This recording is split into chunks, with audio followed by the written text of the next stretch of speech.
Okay. So our next speaker is Frédéric Gueux, and he will speak about Crazyflies. Let's applaud him.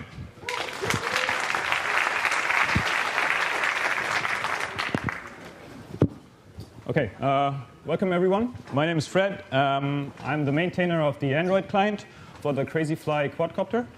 And I'm going to talk about the Crazyflie quadcopter and the Loco positioning system and what's happening in the universe of the Crazyflie. For those of you who don't know what the Crazyflie is, it's a tiny quadcopter. You're going to see it later. It's about the size of the palm of your hand. It weighs about 27 grams, flies for roughly 7 minutes.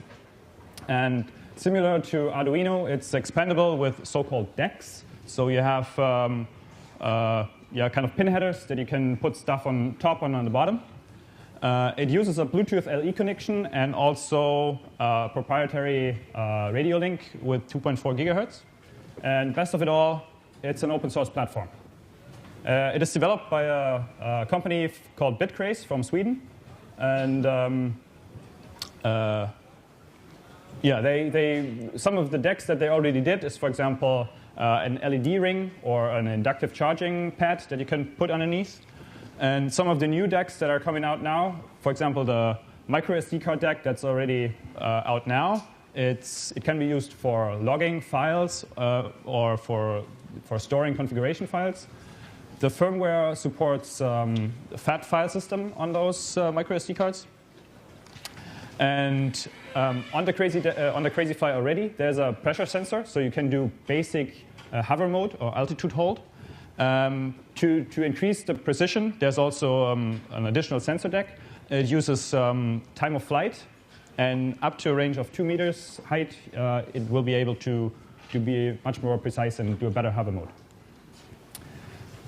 Apart from the Crazyflie quadcopter system, BitCraze itself, it's kind of an electronics company. They also do other hardware, for example, a little tiny battery charger, which can plug into USB. And you can also stack together to charge multiple things at a time. And very cool thing that comes out hopefully soon, is still in production or still in kind of beta testing, is the standalone controller, which is basically a gamepad, which includes a radio and an Arduino. So you can program it to not only be able to control the Crazyflie, but also work as a joystick or whatever you like. And it's expandable with the Arduino pins and so on. The most exciting thing that's hardware that's around the Crazyflie is the so-called Loco positioning system. And it's kind of an indoor positioning system similar to GPS. It's based on the Decawave module. It has a precision of up to 10 centimeters indoors. And it's compared to other commercial indoor positioning systems that work with cameras and so on, it's roughly 100 times cheaper. So it's perfect for research and development and much more affordable. And in the last year, it's got to the state of early access. So researchers got their hands on it, and the software behind it has improved, and now it supports, after the first ranging mode was only kind of a ping pong system, where the Crazyflie always sent a packet to the anchors, kind of similar to the GPS satellites, send a packet out and got one back. But this doesn't scale well for more than a few Crazyflies at a time. And now it is. It also provides, or it also makes a ranging mode available that is more similar to the GPS because it's just passive. So you can have multiple Crazyflies using that system without any performance problems. So because it is so cheap, or not cheap, but affordable and robust, the Crazyflie itself and also the indoor positioning system is used a lot in research projects from different universities. It's used at NASA, Stanford, MIT, Microsoft, Bell Labs, ETH Zurich, and so on. I put some links in here so you can check out the videos on YouTube. but I want to show you a little show reel just to you can see some of that stuff that's going on. So let's see if that works. Oops. Okay.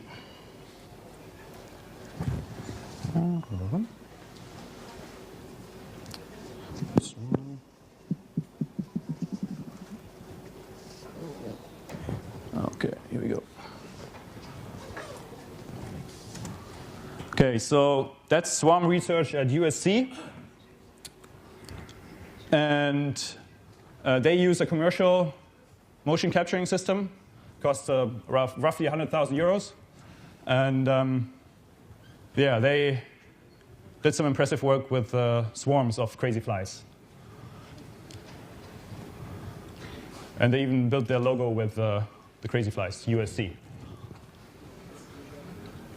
So that's one project from Stanford, which combines a Crazyflie with a climbing robot. And also takes off again.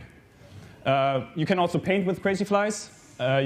They have a little brush at the front. It takes up ink, and you can see it in slow motion. It puts a dot on the map and paints pictures. For example, a teapot. So that's the result in the end. That was a very cool project. At Maker Faire Berlin last year, we found a guy who did his own wind channel and we put it in there. And this is using a MIDI-controlled glove that is able to steer the Crazyflie with a local positioning system. This is also an interesting thing where they put optical flow sensors on the Crazyflie, which makes it self-controlled. So it recognizes, for example, a wall and doesn't crash into it. And it even works in pitch blackness because it has infrared lights. So it tries to bump in there, but there's a wall on the right side, actually. This is a project from the Intel Labs in Mexico, where they use Crazyflies to do trajectory planning through an obstacle course.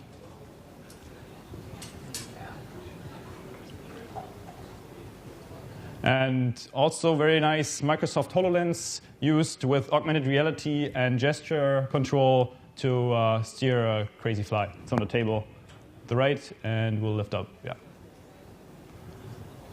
And one of the most famous things is a TED presentation from ETH Zurich, where they used a similar system to the local positioning system to also steer a lot of Crazyflies over a crowd at the TED presentation. Okay, so video is nice and all, but I guess you want to see it fly. So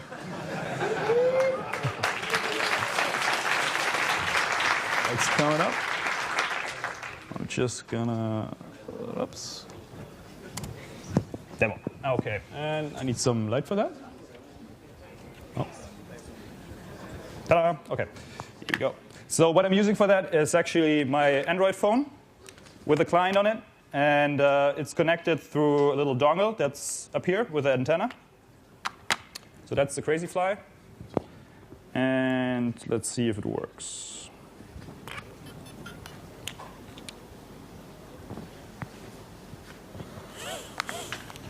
Okay, it seems to work.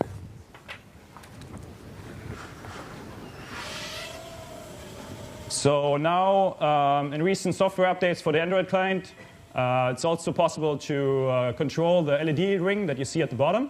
So you can switch on the lights and change the pattern. And let's see, we have also a police mode. Hold on. That's this one. So if the police is coming. And yeah, it has now basic support for logging and parameter subsystems.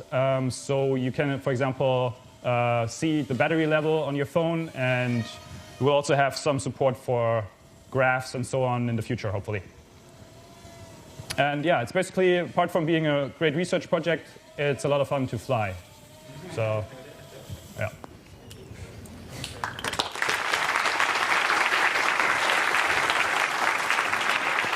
And Yeah, so that's about it. Thanks for your attention. And one announcement, if you want to see more about the local positioning system, I highly encourage you to go to a talk tomorrow at 1 o'clock at the Embedded Mobile Devices and, what's the name? Embedded Mobile and Automotive Dev Room. It's in the room UD2.218A. So that's tomorrow at 1 o'clock. And you'll probably see also some Crazyflies flying live, controlled through an indoor positioning system. Thanks.